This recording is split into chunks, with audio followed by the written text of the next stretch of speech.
시작할 때부터 함께 해주던 생생경제의 과외 선생님 경향신문 박병률 기자가 오늘 마지막 방송입니다. 대한민국에서 경제기자 그리고 기자로 20년 넘게 산다는 것, 대한민국의 흥망성쇠를 다 봤다는 뜻일 텐데요. 박 기자님을 보내드리면서 오늘 좀 여러 가지 이야기를 해보도록 하겠습니다. 안녕하세요, 기자님. 네, 안녕하세요. 저를 버리고 가시면 심리도 못 가서 발병 날 텐데 어디 가시려고요? 지금? 네, 1년 정도 미국에 연수가게 됐습니다. 뭐 배우러 가세요? 이것저것, 네. 비밀이에요? 아닙니다. 원래 제가 연수 주제는 있는데, 요즘 BTS, 우리 한류가 되게 뜨거우니까, 이 한류를 바라보는 이제 미국 미디어들의 시각이 어떤 건가. 그걸 뭐 미국까지 가서 공부하세요? 그 인터넷으로 네. 보면 다 되는 거. 그러니까 현지에서 이제 현지인들의 또 시각도 좀 같이 한번 보고 싶어가지고. 네. 왜냐하면 이제 국내에서 우리가 보는 지금 한류의 현상과. 다를 수도 있으니까. 네, 미국 현지에서 실제로 이걸 어떻게 접근하는지. 사실 우리는 약간 보면 약간 좀 내셔널리즘적으로도 접근하잖아요. 그렇죠. 네, 우리 한류가 미국 어떻게 점령했다 이런 식으로 하는데. 네.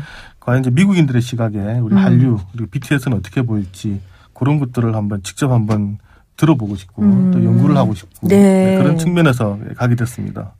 우리를 버리고 가신다고 생각했는데 그냥 미국 지부에 미국의 생생경제 지부장으로 보낸다고 생각을 하고 제가 좀 마음을 예쁘게 먹도록 하겠습니다. 네.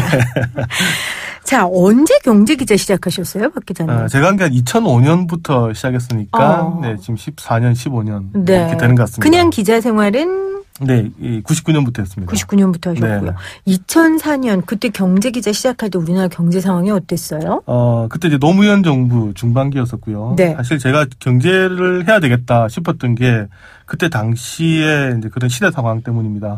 그때 제가 정치부 기자였는데 어떻게 보면 2005년께부터 본격적으로 국회에서 경제가 이제 논란이 됐던 것 같습니다. 그때 당시에 집값이 폭등하면서 여야가 이제 대결 구도로 갔는데요. 그러니까 야당의 당시의 주장 같은 경우는 노무현 정부의 실정 때문에 집값이 폭등하고 있다. 네. 과도하게 기업 도시니 혁신 도시니 이런 데 돈을 많이 풀었고 그 돈들이 몰려서 강남으로 갔고 그게 버블 세븐으로 갔다. 이렇게 공격을 했었거든요. 네. 근데 이제 당시에 여당은 그게 아니라 전 세계적으로 제로금리다. 돈이 많이 풀려 있다. 그리고 또 다른 나라에 비하면 우리는 집값이 엄청나게 올랐다고 볼 수도 없다. 이렇게 막 싸웠었는데 그때 제 기억에 싸웠던 두 분이 이한구 랑 그리고 김진표 의원으로 제가 네. 예. 그러니까 그 당시에 경제적인 문제가 정치적 쟁점이 되는 최초의 시기였습니까? 그러면? 제 기억에 그때부터 이제 본격화가 됐던 것 같습니다. 그 전만 하더라도 정치부에서 이슈는 누가 정권을 잡느냐였는데 2005년을 기점으로 해서 이제 정치적인 이슈가 아니라 경제적인 이슈들이 불거지기 시작했는데 그때 정치부 기자로서는 사실 여야 어느 쪽 한쪽에 제가 손을 들어줄 수가 없겠더라고요. 둘 다 맞는 얘기 같기도 하고 둘 다 틀린 얘기 같기도 하고. 지금 시간이 지나서 보니까 누구 말이 맞습니까? 지금 시간이 보면 사실 한쪽에 손을 들어줄 수는 없습니다. 근데 전반적으로 대외적인 상황은 역시 제로금리 상황이 무시할 수가 없었다라는 생각이 있고요. 그리고 또 하나는 이 또 국내적인 그런 부분들도 하필이면 좀 같이 겹쳤던 부분이 있지 않나 그렇게 지금 판단합니다. 네. 보통 기자의 꽃은 정치부라고들 하잖아요. 네. 정치부 출입하면 좀 잘 나가네. 그렇죠. 네. 경제 기자의 위상은 어때요? 그 당시 시작할 때랑 지금이랑 또 많이 달라졌을 것 같은데. 네, 지금은 상당히 이제 많이 바뀐 것 같습니다. 역시 경제 기자의 꽃은 경제부 기자가 아닌가. 이제는 왜냐하면 먹고 사는 문제가 중요해지기 때문에. 본인이 지금 경제 기자여서 그런 말 하는 거 아니에요? 그 말 같습니다. 다만 정치 시즌이 있잖아요. 총선이나 대선 때는 역시 정치부 기자가 최고고 또 정치를 무시할 수가 없습니다. 그렇죠. 모든 사회 문제의 시작은 정치다. 그 생각은 지금도 변함이 없습니다. 그런데 2004년 때보다 지금 정치판에서 이 경제적 그 논쟁거리가 되는 것들이 훨씬 더 커졌잖아요. 네. 훨씬 더 많아졌고요. 주제도 다양해졌고 그리고 또 의원들 중에서도 열심히 공부하려고 하는 의원들도 과거에 비하면 확실히 많습니다. 네. 지금처럼 무슨 경제 모임 이런 게 과거는 거의 없었거든요. 그렇네요. 네. 과거는 아침에 이제 눈을 뜨면 항상 총수집에 가서 인사하는 것부터 시작을 했었는데 이제는 그런 건 없으니까 오히려 아침 조찬 모임이 주로 경제 모임이니까 상당히 많이 달라졌다 이렇게 보셔야 될 겁니다. 네. 한 15년 정도 경제부 기자 생활을 하셨는데 가장 기억에 남는 경제 사건 있으세요? 역시 금융위기였던 것 같습니다. 2008년도? 네. 금융위기 때 환율이 이제 폭등하는 그런 모습도 봤었고요. 되게 지금 생각해 보면 상당히 위기 상황이었거든요. 네. 근데 우리가 97년 외환위기가 우리의 실패적인 상황이었다면 지금 반출을 해보면 2008년은 우리가 잘 극복했던 사례가 아닌가. 예, 미국과 통화스와프를 하면서 그걸 계기로 환율의 안정화를 찾고 다른 나라들은 상당히 나빠졌습니다만 2008년을 계기로 오히려 우리는 상대적으로는 더 여건이 좋아졌던 네. 예, 그리고 그런 것도 좀 기억이 나는데 아무튼 우리 사실 그 관료들이 야단을 많이 맞죠. 야단을 많이 맞습니다만 2008년 금융위기는 우리가 어쨌든 잘 극복했던 그런 계기가 아닌가. 지금 와서 보면 좀 그런 평가를 약간 내립니다. 네. 경제 인물은요, 기억에 남는. 본인이 뭐 만나서 인터뷰한 사람도 괜찮고, 네. 아니면 경제 역사에 아주 길이 남은 인물도 괜찮고요. 한두 명을 찍기보다는 제가 생각을 해봤더니, 지난 이제 15년간 그 많은 부침들이 있었는데, 그런 것들이 좀 많이 기억이 납니다. 예를 들면 2012년에 쯤에 가장 잘 나갔던 기업들이 뭐 대우중공업이라든가 현대중공업 같은 기업들. 지금 와서 보면 이제 상당히 어려운 상황에 처해 있고요. 2000년 초기에 네이버, 뭐 다음 이런 회사들 나왔을 때 크게 주목을 안 했었는데 지금 카카오 같은 경우, 네이버 같은 경우 뭐 지금 청년들이 가장 가고 싶어하는 회사 1, 2위에 와 있던 이런 부분들. 하여튼 이런 것들이 보면 우리 경제가 알게 모르게 상당히 많이 변화가 왔구나. 그리고 이제 또 삼성전자 같은 경우도 어쨌든 시간이 지나면서 아직까지는 세계 최고의 위치를 구가하고 있고 이런 모습들이 돌아보면 상당히 좀 기억이 많이 남고요. 그렇네요. 네, 우리 경제가 특정인 한두 명의 인상이라기보다는 우리 많은 기업들 그리고 많은 우리 국민들과 시민들 그런 힘이 모아진 게 아닌가 싶어서 그렇죠. 네, 그런 것들이 다 기억에 남습니다. 네. 보통 그 경제의 흥망성쇠 이거 네. 역시 흐름이 있다고 하잖아요. 그렇죠. 15년차, 20년차 되시니까 진짜 그 흐름이 눈에 보여요? 있어요? 네, 분명히 있죠. 우리 사람, 그러니까 봄, 여름, 가을, 겨울이 있는 것처럼 경제도 항상 잘 될 수는 없고요. 경제가 좀 잘 될 때가 있다면 또 안 될 때가 있는 거고 또 잘 될 때는 보면 또 어느 정도는 또 버블이 생기기도 하고요. 네. 또 안 될 때는 또 침체기가 가는 그 경우도 있고, 분명히 사이클은 있죠. 다만 이제 그 사이클이 얼마나 길어지느냐. 그렇죠. 네. 그리고 또 언제 이게 또 변곡점이 생기느냐. 그걸 이제 미리 예측하기가 상당히 어렵다라는 게. 예측하기는 문제입니다. 어렵지만 사이클이 있다는 걸 알았다면 또 정부나 기업에서 대비할 수도 있을 거고요. 네. 이제 그런 방향을 잡아주는 게 또 경제기자의 역할이라고 생각을 하는데 지금 이제 1년간 우리 박병률 기자가 미국으로 떠나는데 가시는 마당에 앞으로 한국 경제 어떻게 될지 좀 예측이나 하고 좀 가세요? 어떻게 될 것 같으세요? 아까 흐름 얘기하셨는데. 네. 네. 사실 이게 지금 전망하기가 정말 어려운 건데요. 가시는 마당에 계속 어렵다고만 하실 거예요? 네. 전망하기? 최근 제가 그런 야단을 많이 맞았는데, 네. 제가 최근에 책을 낸 것도 그 책의 내용을 보면 결론은 모른다로 제가 결론을 내렸습니다. 그 최근에 제가 아는 분이 한 분이 책을 내셨는데 그 책 제목이 뭐냐면 세계 경제의 99%는 트럼프에 달렸다 이런 책을 내셨습니다. 네. 근데 저는 그 책 보고 정말 책 제목만 보고도 정답이다 싶었거든요. 현재 상황만 보면 전 세계 한국 경제를 비롯해서 전 세계 경제는 정말 그 트럼프 대통령한테 달려있다. 이렇게 보시면 어떻게 보면 가장 큰 정답인 거고요. 그럼 제가 트럼프 대통령한테 물어볼 수는 없잖아요. 경제가 어떻게 될 거냐고. 이번엔 한국 오시니까 YTN한테 직접적으로 한번 부르셔가지고. 그래야겠네요. 네. 그러면은 지금 그 말씀은 지금 이 순간은 그렇다는 얘기고요. 네. 그렇죠? 네. 그럼 앞으로는요? 어떻게 돼요? 앞으로는 몰라요, 어쨌건. 그렇죠. 이제 장기적으로 이제 상당히 이제 변수들이 많습니다. 우리가 이제 정답을 얻기보다는 그렇다면 앞으로 상황이 이제 어떻게 변해갈 것인가. 즉, 그러니까 주변의 변수를 보면 미래를 예측할 수 있는 방법들이 있는데 꼭 이 자리를 빌어서 말씀드리고 싶은 건, 우리가 지금 처해 있는 두 가지 큰 변곡점, 변화. 이걸 우리가 반드시 감안을 해야 미래에 대해서 잘못된 판단을 하지 않는다. 이 말씀을 좀 드리고 싶습니다. 미래에 대해 잘못한 판단을 하지 않기 위해서는 네. 지금 변하고 있는 것들을 잘 인식해야 된다. 네. 어떤 겁니까? 근데 이게 좀 상당히 이제 쉽지가 않은데요. 한 가지가 우리가 지금 많이 얘기를 듣습니다만 인구 문제입니다.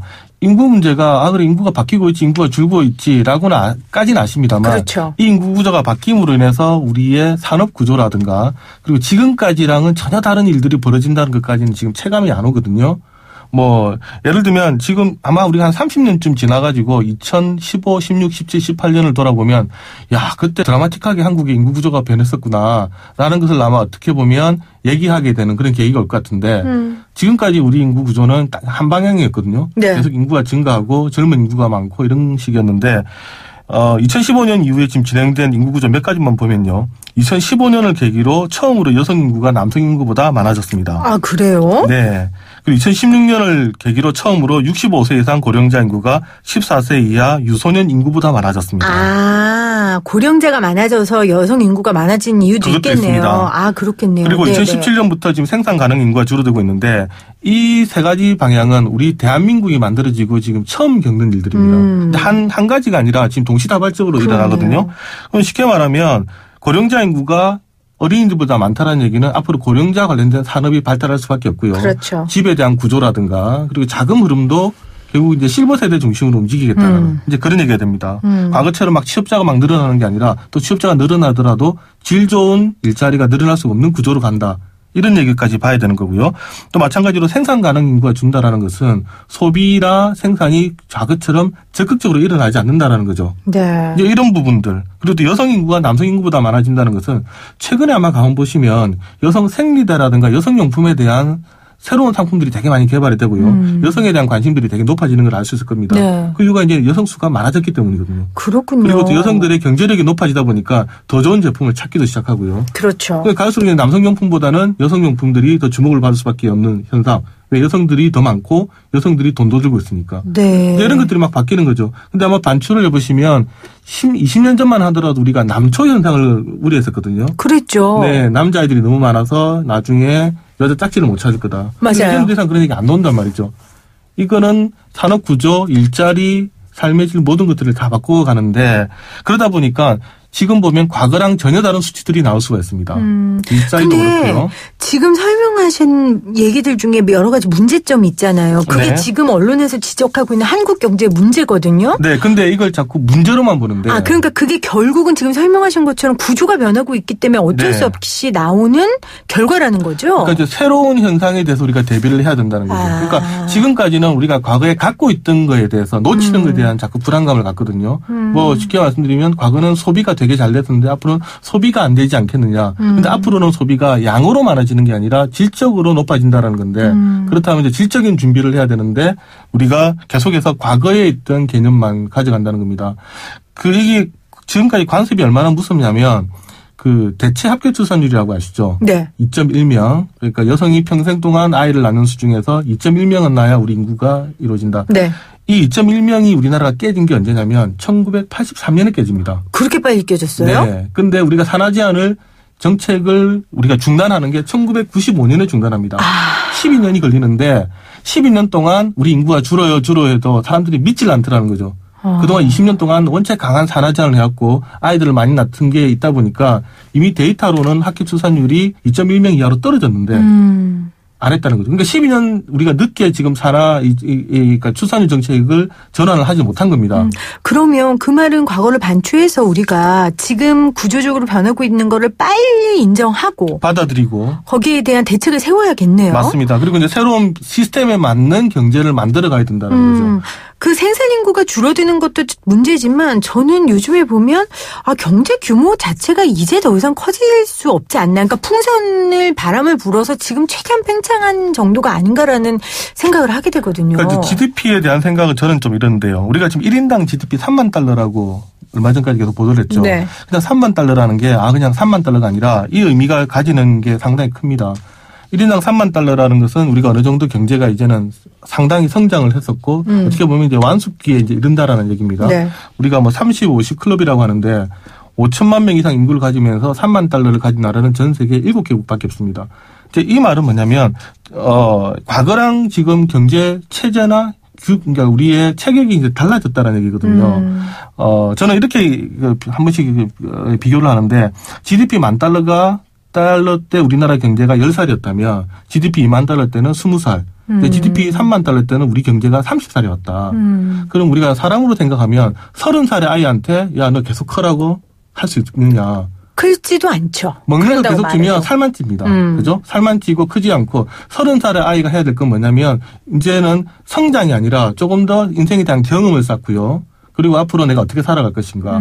이게 양쪽으로 밥을 많이 먹으라는 게 아니라 균형 있게 먹어가면서 이 바라보는 시각이 이제 달라지는 거거든요. 이 경제도 마찬가지입니다. 우리가 아주 경제가 약했을 때 그때는 계속 성장을 주입을 해야 되고 뭐 돈도 투입을 해야 되고 커져라 해야 됩니다만 일정 수준에 이제 오르고 나면 계속해서 커라고 하는 게 아니라 이제부터는 혹시 네가 나이가 30살인데 부족한 게 있냐. 혹시 이제는 네가 심장이 좀 나빠질 수 있냐? 혹시 뭐 폐가 나쁠까? 간이 나쁠까? 이런 것들도 이제 바라보면서 이제 부모님이 이제 먹는 걸 줘야 되고요.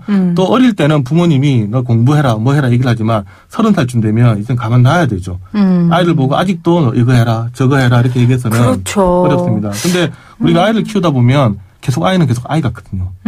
그러다 보니까 너 왜 과거처럼 공부하지 않니? 근데 30살 아이가 그렇게까지 과거처럼 밤 12시까지 공부할 필요가 없거든요. 그렇죠. 너 왜 이제 요즘 여자친구 만나고 다녀? 이제 이런 식으로 문제를 제기하기 시작하면 이게 핀트가 엇갈리지 않냐. 네, 맞아요. 저도 일정 부분 뭐 동의하는 부분은 있는데 근데 또 제가 생생경제 진행하다 보면 우리 청취자분들이 문자로 정말 먹고 살기 너무 힘들고 너무 어렵고 네. 진짜 절대적인 빈곤을 걱정하시는 분들도 계시거든요. 그게 제 계속 말씀을 드립니다만 결국은 복지인 거죠. 그게. 그러니까 우리가 성장 시대 때는 성장을 밑바탕으로 그 성장에서 생긴 일자리를 가지고 우리가 계속 이렇게 살아왔습니다만 나이가 30의 경제를 가게 되면 과거처럼 소위 말하는 이윤이 적은 잡을 가지고는 영위할 수가 없습니다. 그러니까 오히려 이 효율을 높여야 되는 거죠. 그러니까 돈을 많이 버는 사람은 네. 많이 벌고 그 돈을 세금을 해서 이 사회적으로 이제 취약계층들을 도와주면서 이게 이제 이루어져야 되는데 지금 계속 우리가 과거 생각을 하다 보니까 이러한 재정을 쓰는 것에 대해서도 불안해하고요. 그렇죠. 지금 30살에 덩치가 됐는데 예컨대 약간의 충격이 온다고 과연 떨어지겠냐. 이건 아니라는 거죠. 오히려 거의 30살에 맞는 네. 재정 정책이 있고요. 30살에 맞는 세금 정책이 있고 30살에 맞는 성장 정책이 있을 건데 이걸로 빨리 전환을 해야 되는데 지금 우리 시각은 혹시나 과거의 20살, 10살 때 체격에 맞춰져 있는 것 아닌가. 그런 의심을 해보자는 거죠. 그러니까 우리 옛날에 전쟁을 겪고 한 어른들 같은 경우에는 통장에 그 돈 꼭 쥐고 있는 게 맞습니다. 굉장히 마음의 네. 편안함을 느끼시잖아요. 그렇죠. 사실 그래서 못 쓰고 정말 세상을 뜨시는 분들도 되게 맞습니다. 많으시고 그러니까 이제는 조금 달라져야 된다는 거죠. 그 통장에 그렇죠. 돈만을 꼭 쥐고 있는 게 다가 아니라 그걸 어떻게 나누고 맞습니다. 근데 과거에는 통장에 돈이 몇 푼이 없었거든요. 그리고 이제 주위에 아무도 나를 도와주지 않았어요. 이 돈만이 나를 살리는 건데 네. 지금 그 뒤에 세대들은 보면 과거보다 돈도 조금 더 있어지게 됐고요. 옆에서 지금 도와주는 분들도 많다는 네. 거예요. 그래서 상황이 달라졌기 때문에 그래서 사실은 틀린 건 아닙니다. 다 이해가 되고요. 그렇죠. 제가 과거의 분이라도 그렇게 할 것 같습니다. 근데 이제 과거의 분들이 했던 정책을 지금 그대로 가져왔을 때 과연 다음 세대 혹은 지금 세대에 맞겠느냐는 아닐 수가 있다는 네. 거죠. 여기에서 합의하는 과정이 어려운 겁니다. 네. 가시는 길에 우리 청취자분들께 기억을 할 거리 2가지를 주셨습니다. 고민을 하고. 네. 그러니까 인구가 지금 줄어들고 있다라는 변할 수 없는 그 상황. 그리고 또 하나는 우리의 경제 규모가 예전과는 다르게 커졌다. 거기에 맞는 경제 정책과 이해가 필요하다는 거 2가지 말씀해 주셨어요. 마지막으로 1년 후에 이제 다시 현장 들어왔을 때 네. 어떤 경제 뉴스 듣고 싶으세요? 생생경제가 모든 걸 이렇게 네. 다 경제 프로그램에서 1등했다 뭐 이런 거? 네, 그런 거 듣고 싶죠. 좀 네. 우리 경제가 조금만 더 활력이 생겨가지고 이 성장이 확 높아진 게 아니라 네. 사람들의 웃음이 좀 방긋 좀 할 수 있게. 저처럼요? 그렇죠. 네. 네. 우리 좀 행복하다. 어제보다는 오늘의 내 삶이 좀 달라졌다. 이런 얘기를 정말 듣고 싶고 정말 그런 보도를 좀 해보고 네. 싶습니다. 1년 후에 돌아오시면 어떻게 오실 거죠, 다시? 당연히 와야죠. 네. 네. 꼭 오시고 제가 그 자리에 그때까지 있기를. 알겠습니다. 네, 저는 대한민국을 벗어나면 갈 데가 없습니다. 네. 오늘 생생경제 정말 처음 시작할 때부터 저에게 든든한 선생님 역할을 해주셨던 분입니다. 경향신문 박병률 기자 1년간 이제 연수를 떠나시는데요. 잘 다녀오시고 우리나라 경제를 활성화시킬 수 있는 방안들을 많이 연구해 오세요. 네, 감사합니다. 네, 지금까지 박병률 기자였습니다. 고맙습니다. 네, 감사합니다.